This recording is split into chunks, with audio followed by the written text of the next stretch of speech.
मेरे साथ दो दो प्रकार का न्याय निर्णय नहीं होना चाहिए। एक निर्णय आया, शिक्षा मित्रों को का शासनादेश गलत है, इनको बाहर करिए और इनको फिर से आप जो फैसिलिटी देना चाहें दे दीजिए। हमारे साथ जो हुआ आप जानते हैं। एक न्याय निर्णय आया कि बीएड प्राइमरी के लिए एलिजिबल नहीं है, तो उसमें आप उनको बचा रहे हैं। मैं सम्मान करता हूं कि आप उनको बचाइए, किसी की रोजी रोटी मत लीजिए, लेकिन हमारे रोजी रोटी की भी तो व्यवस्था कीजिए, हमारा सम्मान सुरक्षित करिए। हमारे लोगों का जीवन पूरा खप गया प्राथमिक विद्यालय में, वो कहां जाएंगे? इसलिए हमें अपने सम्मान के लिए जाना था, हम अपने सम्मान के लिए गए हैं, हम अपना शुक्ला सम्मान जी, एक सुरक्षित जरा चाहते फोन हैं। आ रहा है, सुन लीजिए शिक्षा मित्र का। शुक्ला जी, जी बोलिए। जी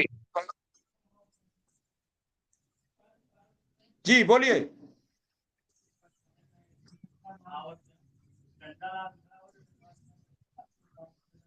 हेलो,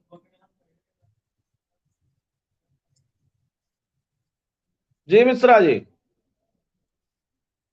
एक शिक्षा मित्र बलिया से कह रहे हैं, शुक्ला जी से बोल दीजिए कि हम हर हाल में हर तत्पर हैं आपके साथ।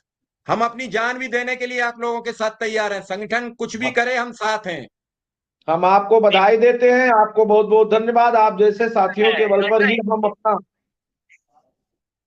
हेलो, जी आप जैसे इन्हीं साथियों के जिस बल पे और इनके हौसले के साथ ही तो मैं अपने।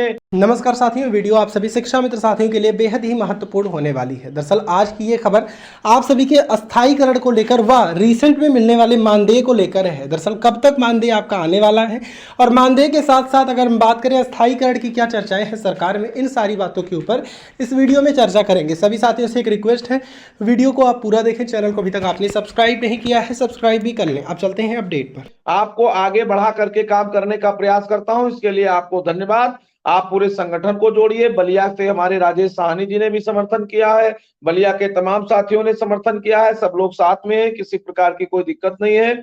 और हम लोग अभी जब हमारी आईए आ जाएगी तो हम दिल्ली चलेंगे और 1 तारीख को अगर केस लगेगा हम उसको देखेंगे, तो हम 30 या में अच्छे वकीलों का से बातचीत करेंगे और हम अपना वकील खड़ा करेंगे, केवल इसलिए कि अगर सबकी के लिए व्यवस्था कोर्ट कर रही है तो मेरे लिए भी करना चाहिए, इसीलिए।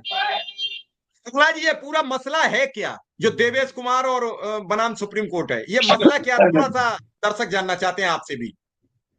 देखिए, मसला ये है कि 2000 अभी जो बीएड को हटाने के लिए सर्वोच्च न्यायालय का निर्णय आया, कुछ स्टेट ने भी नहीं हटाया, कुछ ने कार्रवाई शुरू कर दिया। जहां कार्रवाई शुरू हो गई वहां लोग उनके वो लोग भी कोर्ट में गए और उनके पक्ष में सरकार भी, जैसे एमपी का मैटर चल रहा है शर्मा जी वाला, और कोर्ट में लोग गए हैं। तो कोर्ट ने ये कहा कि ये कहाँ जाएंगे। आज सरकार के वकील भी कह रहे हैं कि ठीक है सर, इनको छोड़ दीजिए। कोर्ट ने कहा इनको किस बेस पे छोड़ेंगे, इनको कोई ट्रेनिंग कराइए। ट्रेनिंग कहाँ होगी, कैसे होगी? फिर ये हुआ कि इतने लोग डीएलएड हैं, तो डीएलएड के लिए आपके पास कितना वैकेंसी है उसका आप पूरा डाटा दीजिए। अगर आप डाटा देंगे तो बीएड को के बाद बीटीसी को आप जाकर के अपना एडजस्ट करिए। तो अगर बीएड एडजस्ट रह सकता है, टीटी नहीं है, डीएलएड एडजस्ट हो सकता है, तो फिर शिक्षा मित्र क्यों नहीं? मिश्रा जी, ये बड़ा प्रश्न नहीं है। हम 2 साल के बीटीसी हैं, 24 साल का सेवा का अनुभव है। सारे लोग भारत सरकार के राजपत्र का मानक पूरा करते हैं। 2010 के बाद हमारी नियुक्ति नहीं हुई है। आरटी एक्ट 2011 में लागू हुआ है। आरटी एक्ट लागू होने से पहले सारे लोगों की नियुक्ति हो चुकी है। ऐसा प्रोविजन आया भी था कि जो लोग आरटी एक्ट से पहले से नियुक्त है उनके ऊपर ये लागू नहीं होगा। फिर एनसी, ऐसा क्यों? तो हमारा सवाल एकदम साफ है और जो मैटर है वो भी साफ है। सरकार अगर बीएड को बचाना चाहती है, बहुत बहुत धन्यवाद। सरकार डीएलएड को नौकरी देना चाहती है, बहुत बहुत धन्यवाद। तो सरकार बीटीसी प्राप्त, प्रशिक्षण प्राप्त और आपके विद्यालय में सेवारत शिक्षा मित्रों के भविष्य को सुरक्षित करना क्यों नहीं चाहती है?